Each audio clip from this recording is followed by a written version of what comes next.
Hello, everyone, and welcome to round number one of the 2022 Maricopa Open. Terry Miller, the disc golf guy, along with Nick Newton, as we're out here at the Copper Sky Disc Golf Course. And we have our defending champ, Adam Hammes, here today, along with him, Mike Lassuy. Third on the card being Austin Turner, and fourth rounding out the card is Jordan Castro. And Nick, you weren't on this card. We'll talk maybe a little bit later about the scores, but one windy day out here at Copper Sky, wasn't it? Oh yeah, I mean it was absolutely windy. I really appreciate you having me on the commentary today, and super pumped to get the season started. So let's watch some awesome disc golf, and definitely windy today. Yeah, here's hole number one as we're seeing the drone fly over. A little bit different tee pad this year. Of course, the OB directly behind the basket. And again, we can't overstate enough just the wind that's out here. Here's your two-time defending champ, Adam Hammes. He's going right up the gut. Yeah, this was a safe play for sure, trying to get through the trees straight up the gut because you weren't really playing with any OB. But it was windy, definitely a good sizable tailwind here as Lassie definitely smacks the tree. Tailwind coming into effect for sure. Yeah, and that is going to be considered out of bounds right off the bat. Here's Austin Turner. Looks like a raptor of some sort. Yeah, and I'm going to spoil it right now, folks. Almost every throw by any Discrap representative is a raptor here today. That was their go-to as Turner. Oh, parking the shot. What a great read. Throwing it a little shorter than he normally would, obviously, because of the tailwind. Jordan taking that up the middle route. Oh, and just squeaking OB. I mean, it was so easy to do, especially when you were throwing anything over an 8-speed disc today, for sure. So Mike goes back to the tee. It's actually a re-tee at this point. And talk about just daunting, knowing here you are. Yeah, you really want to put it close after you throw it OB off the tee and having to re-tee. And he throws a pretty decent shot, just a little short from saving any type of any bogey there, so he probably will have to lay up. You could have painted your reflection perfectly in that pond yesterday, and today you see all of the wind. And Mike just says, "I'm not messing with this from 30 feet." Just like I thought, that it's very hard to commit to a putt, especially hole one. You just thinking, just get out of here and move on. So now Hammes finds himself inside 25 feet, maybe even 22 feet, but look at that stiff tailwind. OB shouldn't come into play unless it's on a roll away.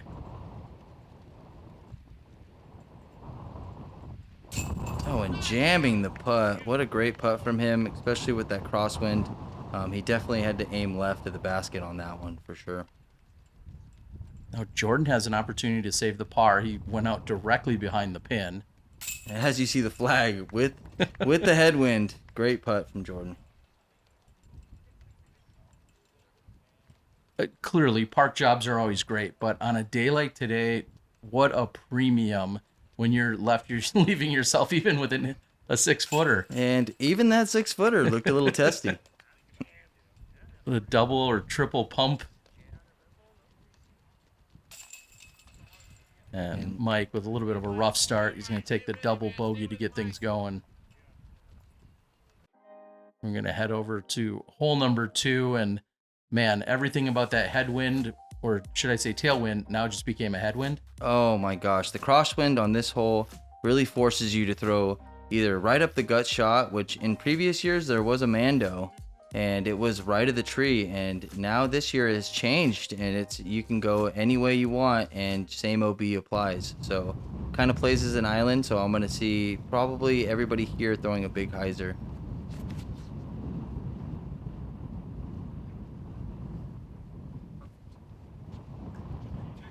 Pretty great hyzer from Adam. I mean, with the headwind coming into effect, it's pretty hard to park this shot. Just being safe is good for all these players. Turner's going to go with the forehand. Puts it out into the same opening. Oh, no. Wow. Sit down. And it rolls back That is out of bounds, actually, as it's rolling back toward the tee. I mean, you can verbally hear everybody distraught on how that ended up. Yeah, it doesn't build a lot of confidence, does it? No, no. I mean, Jordan throwing a great shot, and I mean, normally when the conditions are pretty fair, this is a routine hyzer, and you could see the wind taking that disc. Yeah, he was just trying to set it down by his bag, and it still got up. Wow. You see him shake his head, saying, "What am I getting into today?"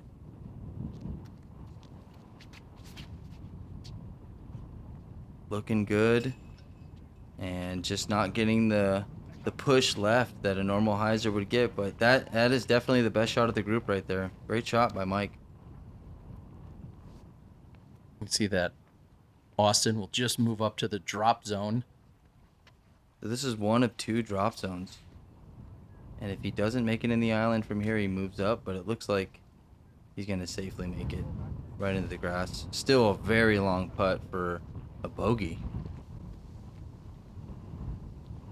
You know, and obviously Adam is known for being a long-range specialist.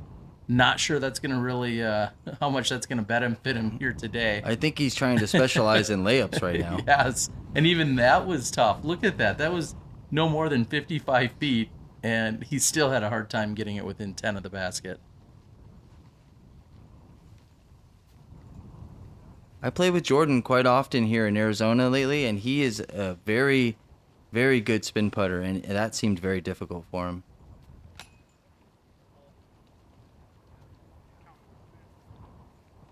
And not often do you see a top-level pro pitch under the basket just conceding to a double bogey. I think this is going to be something we're going to see all day. Wow. And what an interesting play to see a little forehand flick from that distance. Does that surprise you, or is that part of Lassie's game?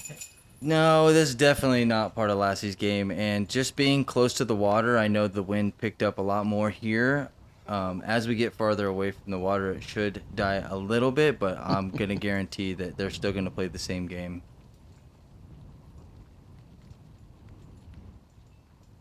Again, you see hesitation from a little over 6 feet. It's hard to just commit when the wind's gusting at 20 to 30 miles an hour in your face.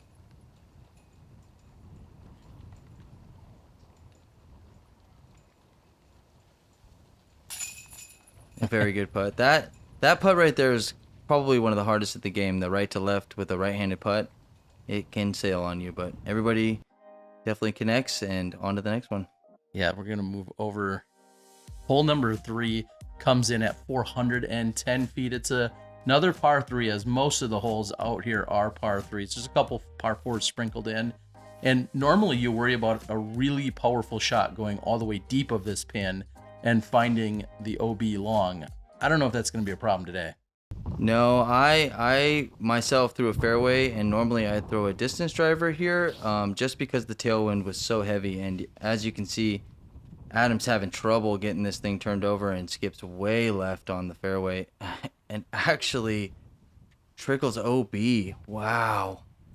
I believe I heard him say that was going to be his onyx thrown softly. And Jordan making the correction. He's going straight up the fairway. He puts himself probably just outside the circle. It was a great shot.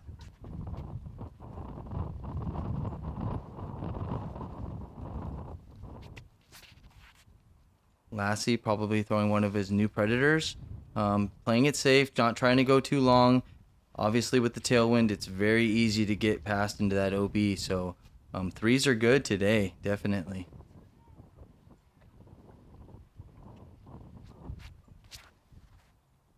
A very different approach. After seeing, 3 really low line drives kind of playing the skip, you see Austin putting that one up in the air, and it gets even some ground play. Yeah, getting a good dig and staying within probably like just outside circle 1, maybe 40 feet. And Adam putting from his OB lie. Just laying up. Wow, again, a very high level player conceding to the bogey.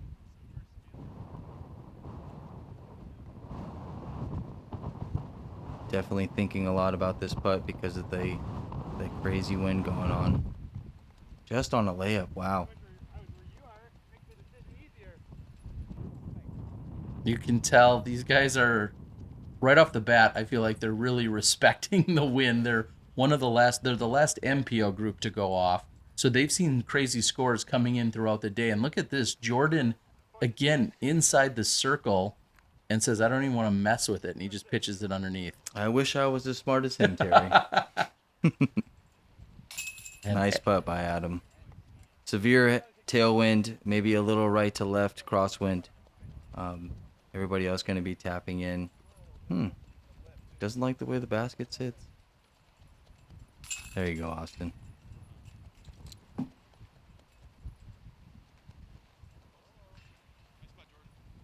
Jordan taps in a little bit of cleanup, and so great to be out here in Maricopa. Other than the wind, I think the weather is incredible. It's not super cold. I mean, it's a little chilly with the wind factor, but awesome day out here. Hoping for a little bit better weather through the next 2 rounds, but hole 4, this is a relatively easy par 3, 290. There's OB right behind the basket and a severe tailwind, same as the last hole. Trying to get over a big cluster of trees and crash into these rocks. Everybody here is definitely looking for a 2 or at least a 3 with this wind.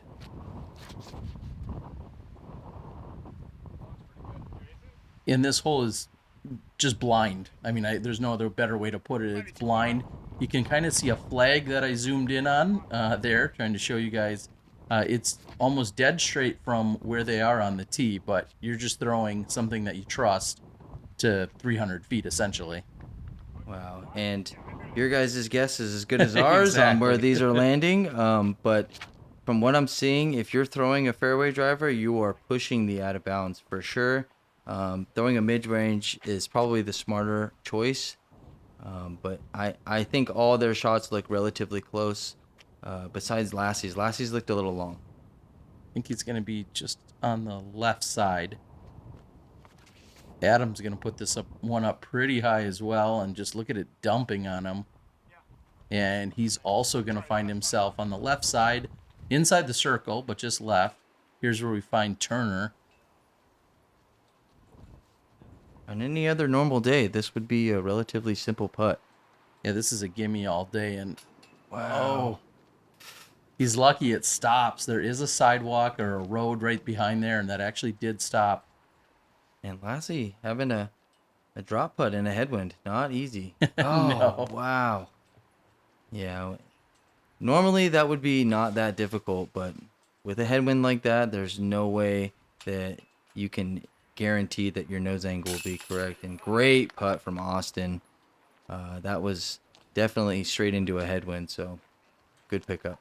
And surprisingly, one of the longer putts we've seen made so far today. Correct. In the early goings, which isn't saying much. Oh, and Adam missing a short one. That's definitely going to hurt, but just needs to pick his head up and move forward. So Lassie will tap in, and it's about this time when a few of the spectators that were out there hanging out said that Jordan's actually hit the top of the basket. Oh. And then now you see where it's landed, just a few feet behind the pin, but he said they were telling him that it hit the top of the pin and landed there. So he was on point. Awesome. We're happy to have people out there to tell us that happened. Otherwise, we would have never known. And Jordan is in for the lone birdie. Very nice. Gonna head over to hole number 5, which has some unique features to it in that it's got the triple mando. Yes, this hole has, again, another extreme tailwind. It's about 235 to the triple mando, and you have to split the uprights. So you have to be below the top uprights and between the 2 side mandos. And the basket's probably about 20 to 25 feet behind the mando. And oh, what a great shot by Mike. Probably a little long. Definitely facing a headwind putt, but just splitting the uprights on this hole is a goal that you are trying to reach, definitely.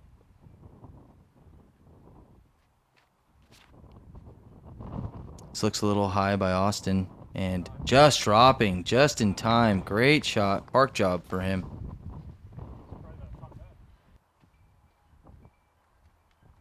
So we've got one short and two that have successfully made it through the gauntlet. Looks like a glow zone from Adam Hammis. And successfully making it through the Mando with a relatively easy putt. And Jordan again did not mess around. I barely had hit the record button and he was ready to go to lay it up. He was fully committed. And I got to say, that's something that's also very commendable, just to know, what you're going to do and then step up and do it. And you see the same out of Mike. And I didn't necessarily think he was going to be that long. You called it. You said he was going to be long, but I think everyone was a little surprised to see it that far long. Yeah, he definitely wanted to make sure he split the Mando, and a great putt from Austin.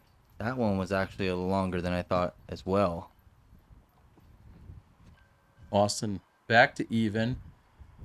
Adam trying to get back to 1 under. Very solid putt. This basket's a Mach 2, and it's not very consistent with the catching. As that one almost let go of Jordan's putt, but he is in for the par, so pretty impressive to see 2 pars along with 2 birdies. And we're going to walk over, a year ago we saw the construction taking place for the La Quinta. Well, it's there. They don't sponsor my footage yet, but there is a brand new La Quinta off to the left, and man, this plays along the spine. Yeah, hopefully soon you get some La Quinta sponsorship coming in I'll here. take it. That'd be nice. But this hole, definitely a crosswind, left to right. It's hard to get the disc to push left, and you're going to see people here probably try to pull it a little tight. Austin going with the forehand here, most likely with the force, and looks great on the hyzer, but the wind is knocking it down, and that's going to be short. Probably, and there it is. Definitely short, and a lot of it right. So I'm from Wisconsin. Is it La Quinta or La Quinta? I'm not going to speculate on that, Terry. Okay. But And I never took a foreign language either, so you guys can just tell me I'm not smart. I understand. And Adam pulling it way right. I don't know if he was trying to swing it in right and didn't really get a gauge from Austin, but that is a big error from him. Yeah, and he's going to have work to do. Normally you'd be like, oh, okay, so you have a 75-foot approach. But today, that's a little more daunting than ever, and that's also not fighting back all the way to the left side. And he's going to be throwing straight into the headwind on his approach. Here's Mike. Yeah, not only that, but this is an elevated basket, and you're trying to put it very close because putting it all today is difficult. Yeah, and we actually did see the group in front of us, and I was able to capture a few of their shots. When I wasn't getting blown around, I was able to capture a few of their shots. I'll show you those in a moment here, but first we're going to see the approaches, including Adam's forehand. Here he comes, probably from about 80 to 90 feet. And just like we thought, it went a little long. It's hard to get close to it, and he's going to have a tester. Now, you definitely would rather be long here. In his case, you want to go past the basket, because if you come up short of it, you're going to be throwing a putt into an elevated basket straight into a headwind. Uphill, so yes. Just as we're seeing Austin do. The disc almost came backwards after he threw it in the air, showing how much of a headwind he was putting into. So Adam actually has a pretty good tailwind. Now here's what the group did ahead of us. Here's Drew Gibson. Wow. Oh my goodness. His 15-footer turned into 50 feet. Then we see a layup to the left side of this pin because you don't want to be putting into it. And now you have him coming in putting for a headwind putt. I mean, relatively short. This looks around 15, 20 feet. Yeah, if even that. But as we were saying, look at the headwind that he's trying to putt into. So I wanted to show this because this is what our card was seeing as they walked up to it. Wow. And, just zero control, getting the nose up on the putt. And it's just a rough day out there today, guys. Yeah, he then was able to pitch up to that spot almost to pin high. And you see just throwing into that headwind so tough to give it just the right angle. You need to be on the other side of the basket on the tall side. I mean, this just goes to show how critical positioning is where you land your disc today is, and uh, as we see, it's just playing effect to everyone, and a great layup. I mean, with this basket, either par's good, whatever you're laying up for, bogey, it's gonna be good. And look at that. That is not a full 22 feet. And he's just going to pitch it underneath. I don't think Adam's laying this up. Adam was confident as he walked up to it. This is a really big moment. Great putt, especially on a Mach 2. You're not really confident that these baskets are sticking, especially in this wind, and it was very, very confident putt by him. Oh, and Lassuy squeaking it in there. Very nice.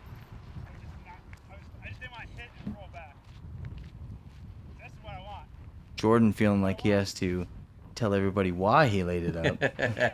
Jordan, we know, man. As they're going to take a very brief walk over to hole number 7, relatively short.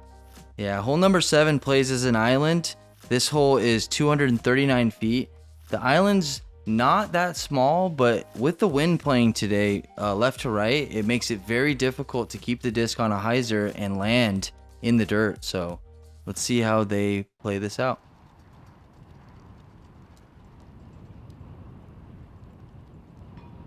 Oh, and Jordan hitting early, not even getting halfway up the fairway. That's a huge mistake. He's going to move to the drop zone. First drop zone. There's 2 in this hole.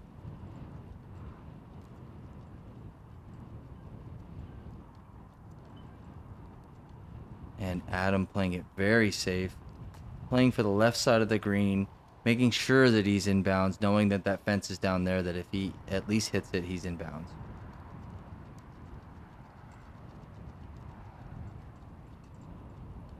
Looks a little high from Lassuy. Oh, and going long. That's going to be a tricky putt, definitely with that tree. The branches are hanging in his way, and especially with the tailwind, he's not going to be able to get much height.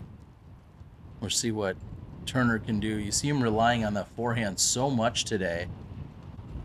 Oh, and the drop. And that is going to prevent him from finding the green. That's just bad luck. Having it drop that much and then having the railing there, I mean, he's definitely throwing from drop zone 1, but he's not happy about that. Jordan. Oh, Jordan almost sinking it from the drop zone. He's on the green safe, and he's going to have a tricky putt. Save his bogey.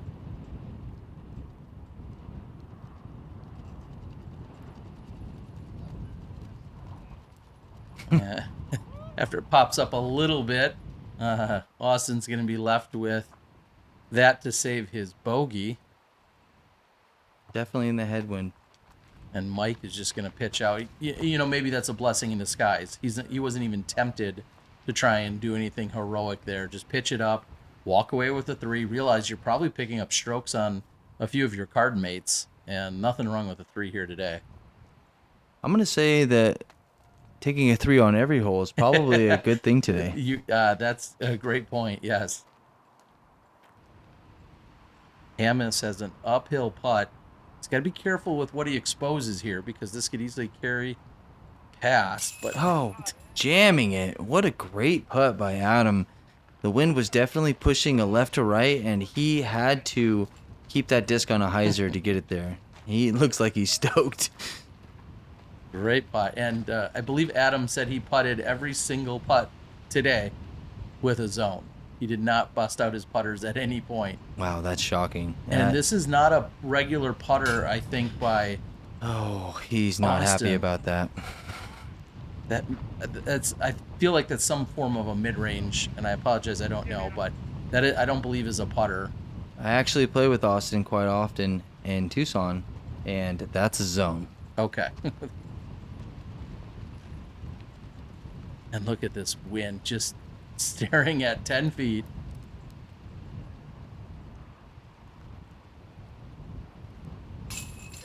Has to jam it in for the double. Slamming it in there. Yeah, is probably a little frustration, but also making sure he's got the spin on it. I'll be honest, it's hard to be frustrated at anything today. There were a few good laughs, hearty laughs that you saw from time to time. Some maybe were forced, but there were certainly some laughs going on out there because the wind was just doing whatever it wanted. And Jordan, with a little interesting tidbit, tells me that was his first double bogey in competitive play of 2022, which I guess isn't something that's exciting, but interesting to note on a 239-foot hole. And respectable. This is a round where people had difficulty. I had two today, and I feel like I played a relatively great round, and Exactly. I feel like that's the norm for all the pro players today. It's crazy as we're here for a par four. Holes 8 and 9 actually look pretty similar. 8's a little bit longer than 9. This will be the first one. And real quick, as we're watching Adam throw, as he said, this is the most stable Raptor he owns. And he's like, can it just go straight? Yeah, Oh. he's yeah. He says There he it. goes. This hole is extremely difficult because the gorge on the right, the headwind is pumping straight towards you, and your discs, no matter how stable your discs are, it's gonna try to turn over on you here, and the gorge comes up very quickly on you. So Lassuy throwing a great shot, landing directly in the middle, probably leaving himself about 350 feet to the basket. Great shot by Mike. Yeah, it popped up a little bit, but then certainly forced its way back. Jordan putting a lot of hyzer on this disc, maybe a little too much, skipping him a little short. I'm going to say that's relatively around 380 feet to the pin. And in this headwind, that is no easy feat. And as we're watching Austin, Ooh, that's high. I was just going to say, off to the far left side, only if you get all the way across that area into the soccer field, that's when you're considered out of bounds. So Austin will be safe there a little bit more, and he would have been in the OB soccer field, but he is considered safe where he's at.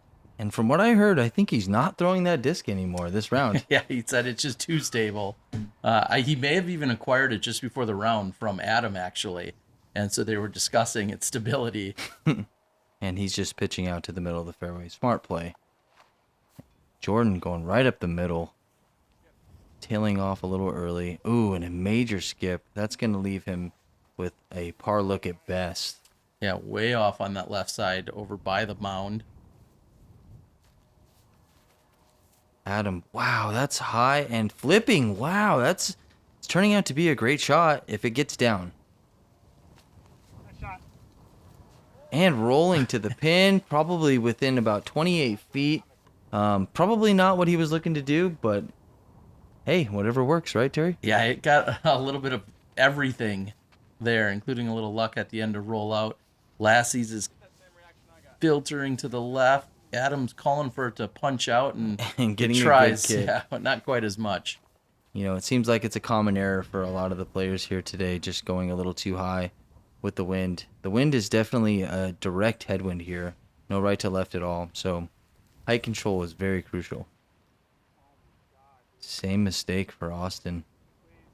Yeah, that one does get caught up, so it at least, I believe, stops for him, but still has some work to do. Here's Castro going to go with a little pitch, but it gets caught up by the tree.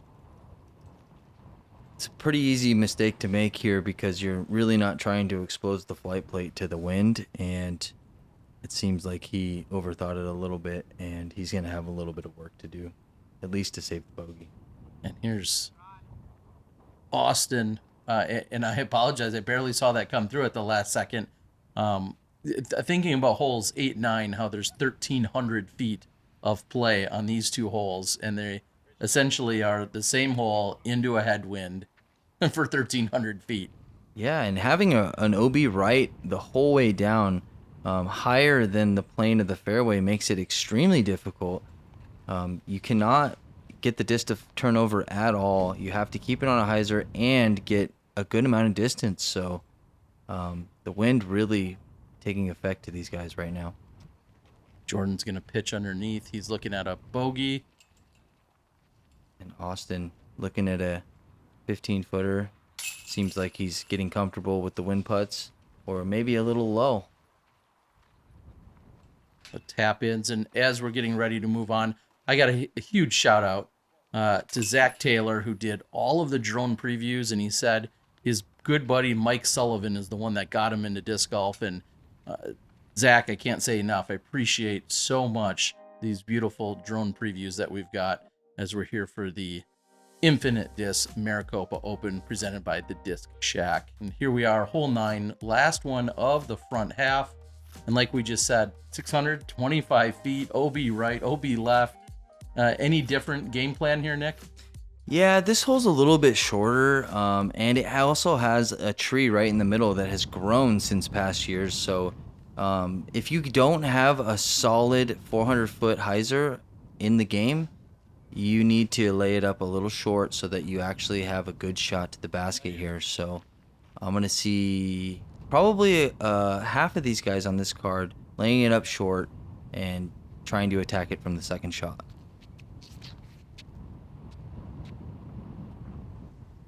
And height control is crucial here on this hole. But landing it directly in the center of the fairway, decent shot. He's still going to have a lot of distance to work with to get up to the basket.